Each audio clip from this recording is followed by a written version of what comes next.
Dinesign ka ba ng universe para makipag-partnership for success? O isa ka ba doon sa mga lone ranger na success-driven? Pull mo yung birth chart mo, tignan natin kung isa ka sa mga yon. Let's talk! So kung bago ka po, don't forget to subscribe, like, and share this video para sa mga future videos natin, ma-update ka din. Okay?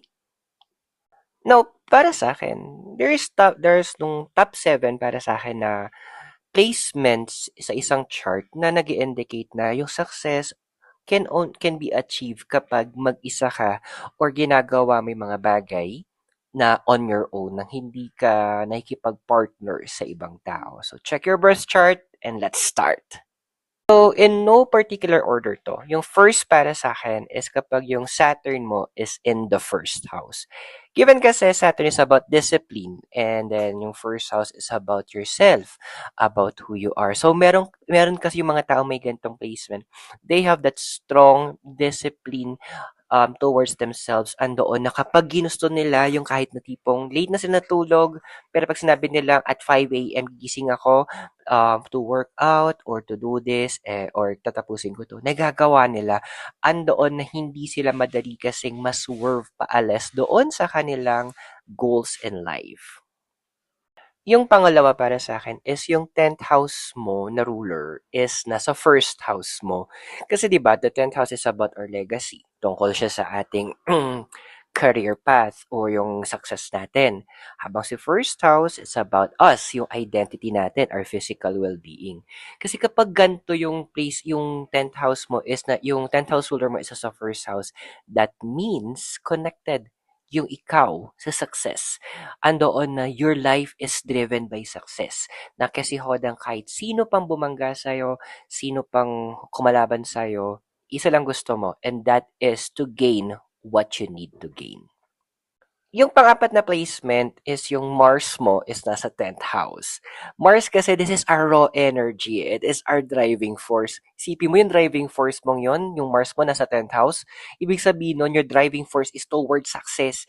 Eh, pag may ganitong placement, ito yung mga placements, ang sarap ilagay ng taong yon sa mga lead projects, yung mga tipong mga pioneer accounts, or yung mga tipong mga nagte-trailblaze sila sa mga sa mga bago kasi andoon na hindi sila papayag na hindi nila maitaas yung bar, hindi nila mabigay yung best nila. That's why they always find success on their end. Well, another, pang fifth ko na placement is yung Saturn mo is nasa 10th house. So again, Saturn is about, hindi na siya basta karma. It's also about discipline. It's also about structure. Tapos nilagay sa 10th house mo siya. Ibig sabihin, the discipline, the structure is andoon sa career path mo. Andoon doon sa binibuild mo na legacy para sa sarili mo. Siguro feeling ko yung mga tao na mga self-made na mga businessman or yung mga tipong umangat from the low ranks papunta sa mga managerial position, malaking possibility meron silang Saturn sa 10th house nila. Well, yung pang-anim naman para sa akin, it's yung Saturn mo, or yung Sun mo pala is nasa first house. Well, given, di ba, the sun is about our vitality, is about our ego, it's about our raw energy, our energy tayo. Tapos biglang nasa first house pa, which is the house of self. Ay, ang driven na tong taong to.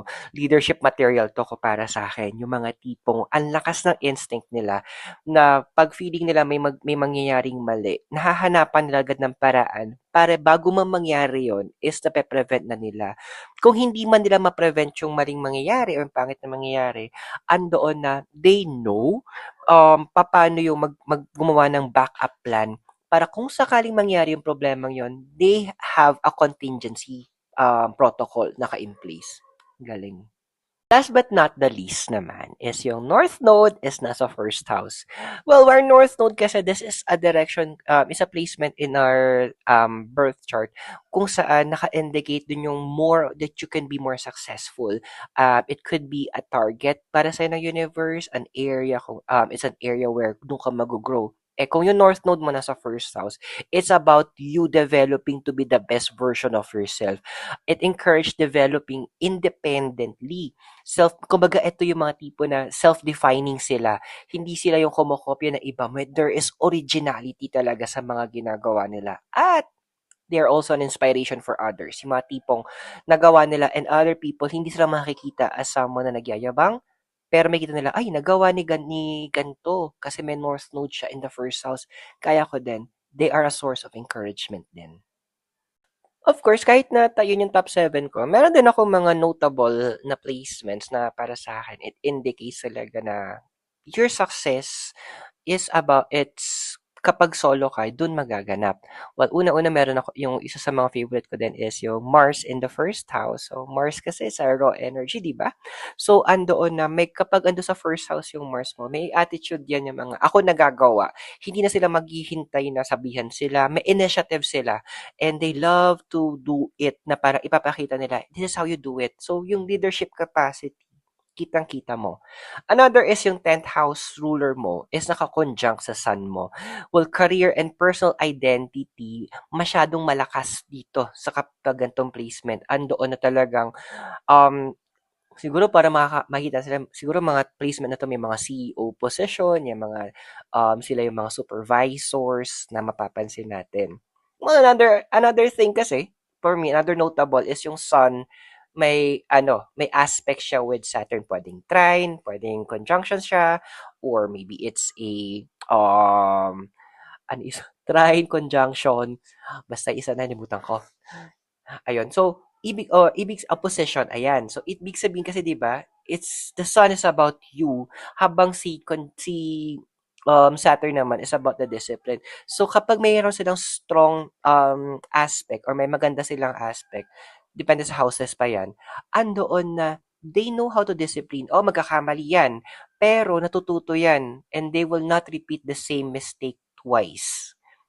Another thing is yung Saturn kapag naka-conjunct naman sa ascendant, especially kapag mga tipong mga 5 degrees below pa, 8 degrees pa, between 6 to 7, 6 to 8 degrees okay.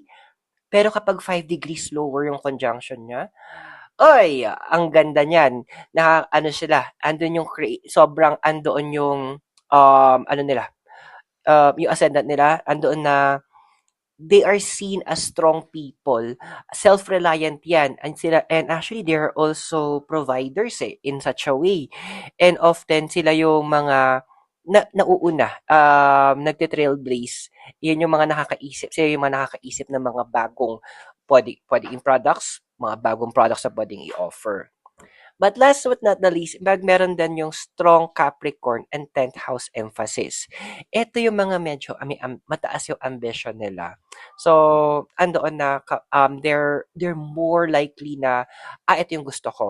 And then kahit na sabihin natin na harangan mo pa yan, i-discourage mo. Wapakil sa mga yan.